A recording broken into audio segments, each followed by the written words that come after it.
Aloysio Andrade, psiquiatra homeopata, seja bem-vindo, bom dia. Bom dia, Eduardo, Fernanda, todos os ouvintes internautas que acompanham Itatiaia. Comemorando hoje o Dia Internacional da Luz. Achei interessante, ainda não tinha essa informação, que em 2015 foi considerado então o Ano Internacional da Luz, e a partir daí, todo dia 16 de maio é o Dia Internacional da Luz, homenageando aqui a luz do sol, a luz da lua, a luz elétrica e a luz de Deus, né, Eduardo? Que ilumina nossos corações, que dá o brilho nos nossos olhos. Então, a luz, ela tem um papel fundamental. E a gente teoriza até, Fernanda, de que a treva é onde não há luz. Ou seja, até a treva tem um vínculo com a luz, porque na medida que a luz chega, a treva desaparece. Então, Deus permita que a gente tenha uma vida bem iluminada, uma vida bastante cheia de graça e de luz. Sucesso para nós, hein, gente? Lá em Santa Catarina, o governador de lá, o Jorginho Melo, do PL, comentou assim, ó, imagina você ficar ali 10 horas sem conseguir encostar o seu pescoço, porque o coque não permite, né? Que você, vamos dizer assim, relaxe essa parte do corpo dentro da viatura. E aí agora ele espera que isso vá para frente e que altere o penteado das mulheres aqui também em Minas Gerais. Aloysio Andrade. Olha, a diferença entre o essencial e o acessório, Eduardo, é grande, né? Então, tem determinado tipo de situação que às vezes parece falta de assunto, às vezes parece desejo de aparecer. Agora, uma coisa é fato, tão importante quanto o conteúdo é a embalagem, né? Então, o corte de cabelo, no caso, para os homens e para as mulheres, né, com suas peculiaridades, ele obviamente que ele tem que trazer o que a gente chama então de uma seriedade, né? A pessoa está numa função determinada, está numa função importantíssima, que está representando a lei naquele momento, né? Então, daqui a pouco, assim, não, deixa o cabelo solto, deixa do jeito que quiser, cada um tem direito a fazer da maneira que bem entender, né? Eu acho que isso daí é uma coisa que não está com nada. Eu acho que o raciocínio é que nós temos que ter forma para as coisas, nós temos que ter adequação. E, lógico, a pessoa, quando está no seu momento de lazer, no seu momento familiar, pessoal, em casa é outra história, mas durante o trabalho, né? Você chegar aqui de camisetinha, de sandália havaiana, né, Eduardo? Eu acho que fica chato. Eu acho que não é o adequado, né? O chato aí, né? Eu não acho que seja o adequado. Ô, doutor Luiz, pelos relatos de divã, de consultório que o senhor já escutou, tem muita gente que vive assim, né? 10 anos de inferno. Um karma, né, Eduardo? Só pode ser um karma. Quando a gente fala em karma, a gente está falando de coisas inevitáveis, né? E fala assim, não, mas podia ter evitado, ela podia ter saído, podia ter voltado para sua terra, podia ter fugido, né? Mas tem coisas inexplicáveis, Eduardo, tem coisas que a gente não consegue entender pela lógica. E uma conduta dessa, né, do marido aí, ou do companheiro, é a conduta clássica. Nós temos falado aqui muito com os ouvintes e internautas da Itatiaia sobre a psicopatia, né? Sobre a doença, que é a doença de comportamento, não é uma doença mental. Falei e vou repetir para vocês. A psiquiatria considera que a psicopatia é um distúrbio de caráter, Eduardo. Quando se fala em distúrbio de caráter, quer dizer que essa pessoa tem várias características peculiares. Primeiro, antes de mais nada, um egoísmo extremo. Só pensa em si, nos seus interesses e nas suas vontades. Segundo, um desrespeito completo pela existência do outro. Terceiro, um cinismo, aquela coisa, quando a gente fala em a pessoa cínica, é a pessoa que faz o mal e se diverte com isso, né? E a questão, então, da incapacidade de rever suas posições, de rever suas opiniões, é uma incapacidade total de arrependimento, Eduardo. Então, são sim quadros de uma perturbação mental que não é chamada de doença, porque a pessoa tem noção das coisas e ela tem uma cumplicidade.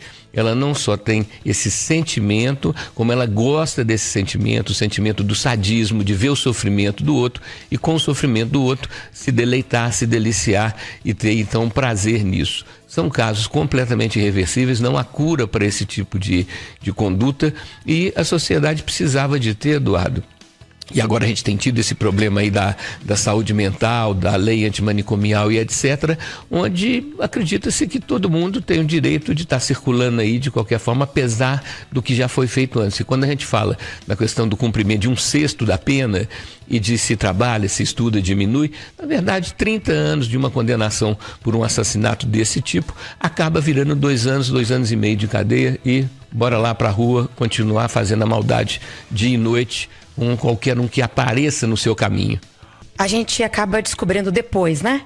Depois que finaliza, aí que a pessoa consegue entender o que estava passando. Mas sim, Eduardo, várias histórias de níveis diferentes. Às vezes um nível que para nós, olhando de fora, parece leve, que dá para tolerar ali aquela impaciência, alguma coisa nesse sentido. E aí depois, quando a gente descobre, o negócio vira por outro caminho. E não é porque a pessoa não quer sair, Eduardo. Muitas vezes elas tentam incessantemente sair dessa relação, mas é difícil. Tem filho, tem questão financeira, tem o gostar mesmo. Tem um casal, velho, eu vi isso tem 10 dias na internet, um casal famoso, né? A gente vê muita coisa, né? Como é que lembra? De que o cara separou e falou que cansou de estar tentando melhorar, conversar, e era só lá, alheia tudo do celular. Semana passada teve isso. Agora tem um tema, Eduardo, que eu não entendo ele completamente, mas que talvez dê uma dica, que é a ideia de que assombração sabe para quem aparece. Isso é horror, doutor. Né? Essa ideia quer dizer o quê? A pessoa autoritária e dominadora, ela vai justamente investir em pessoas mais frágeis, mais inseguras, mais sensíveis, né? Então, é uma situação que já existe, né? Essa, vamos dizer assim, essa pré-monição, se a pessoa como que adivinha que o outro vai aceitar e já monta com a ideia de poder continuar essa dominação até o fim dos tempos. Doutora Luiz, é evidente que o afeto mãe e filho só aumenta depois do nascimento. Mas a partir da geração já existe um vínculo muito forte, meu caro. Com certeza, Eduardo, porque a gente entende que esse ser que ainda está em formação, ele já tem um conteúdo espiritual, ele já tem um conteúdo de existência. Então, por isso, mesmo quando está no início da gestação, essa perda aí é uma perda que não é só uma perda física, Eduardo, é a perda de uma esperança, de uma expectativa, de um sonho, né? E falar sobre o tema, sobre os assuntos difíceis, é fundamental, porque na medida que a gente vai se expressando, na medida que a gente vai transformando pensamentos e sentimentos em palavras, você como que vai esvaziando esse pote da dor, Eduardo. Até porque eu tive uma vivência nos 21 anos que eu trabalhei da Escola Dona Argentina Castelo Branco, fiz um trabalho voluntário e eram só crianças e adolescentes com problemas muito graves.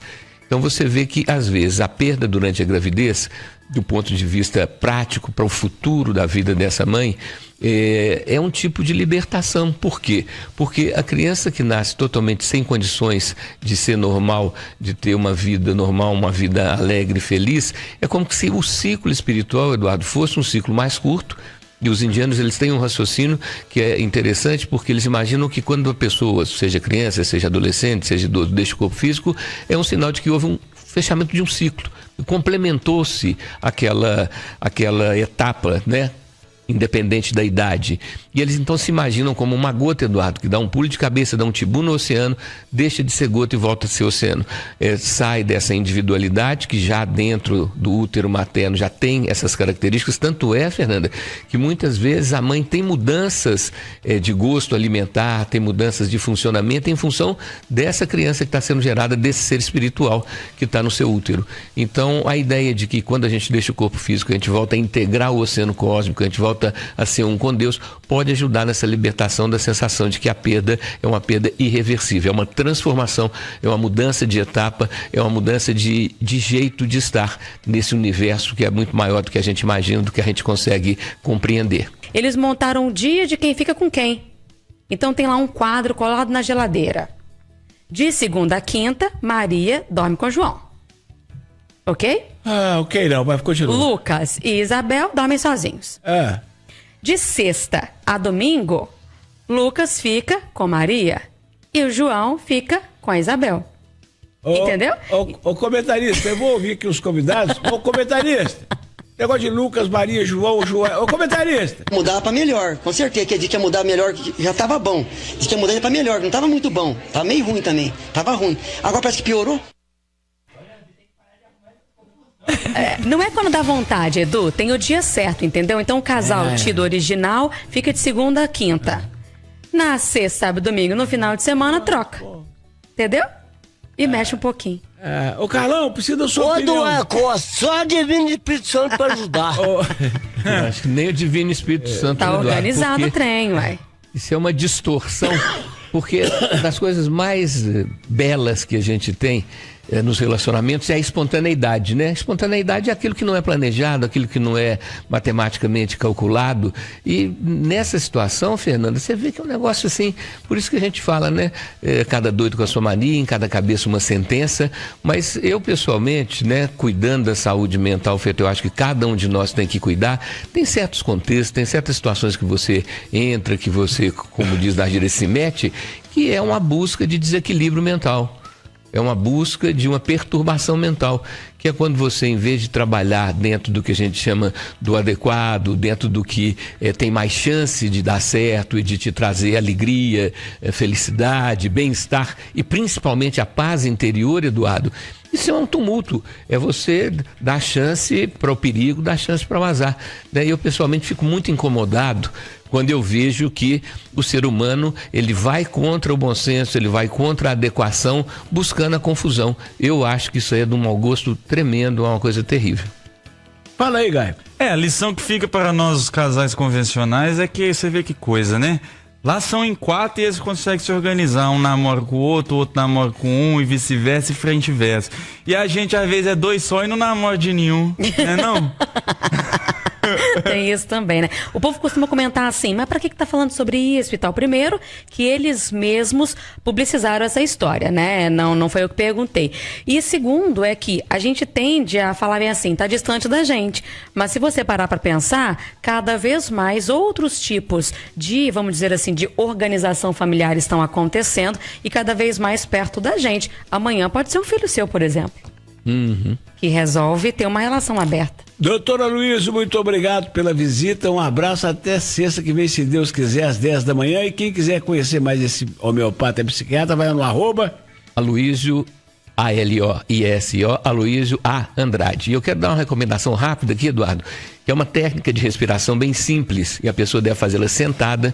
Você senta num lugar confortável, fecha os olhos, inspira profundamente pelo nariz e expira longamente pela boca. Quando você expira longamente, você vai trocar um ar que fica no fundo do pulmão, que chama ar residual, que tem menos oxigênio. E você, então, inspirando profundamente pelo nariz e expirando longamente pela boca, você troca esse ar. Tem que ser sentado, porque o oxigênio, Eduardo, é psicoativo, então a gente fica tonto. E fazer esse exercício 3 vezes apenas. Toda vez que você estiver muito agitado, muito tumultuado, ou no início do dia ou no final do dia, fazer essa técnica da respiração, que ajuda muito ao padrão elétrico cerebral voltar para um estado de mais paz, de mais tranquilidade.